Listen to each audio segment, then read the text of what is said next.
छत्तीसगढ़ के पंखाजुर में पुलिस और बीएसएफ को बड़ी कामयाबी मिली है। दरअसल 3 महिला नक्सलियों ने आत्मसमर्पण किया है। तीनों नक्सलियों ने बीएसएफ के 94 बटालियन एवं पंखाजुर पुलिस के समक्ष आत्मसमर्पण किया है। छत्तीसगढ़ पुलिस ने तीनों नक्सलियों पर कुल 7 लाख का इनाम घोषित किया था। आत्मसमर्पित नक्सलियों को पुनर्वास नीति के तहत 25,000 रुपए और अन्य सुविधाएं दी गई है।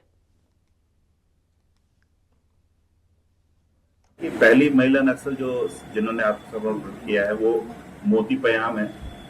और ये जो है मोती पयाम जो है एसीएम है, डिप्टी कमांडर गट्टा एलओएस की, जो लगभग 25 वर्ष के और सन 2015 से सक्रिय है। 3 महिला नक्सली जो है अलग अलग रेंज की थी और अलग अलग डिवीजन की भी थी। जैसे उनमें से 2 जो है वो गढ़चिरौली डिवीजन की थी, जिनमें से मोती पयाम जो है वो एलओएस की डिप्टी कमांडर और एसीएम थी, गट्टा एलओएस की डिप्टी कमांडर थी। उस 5 लाख रुपए का इनाम। और इसके अलावा जो दूसरी है उसी की सहयोगी थी, एलओएस सदस्य थी संचिला मंडावी, और ये दोनों बीजापुर जिले के रहने वाले हैं।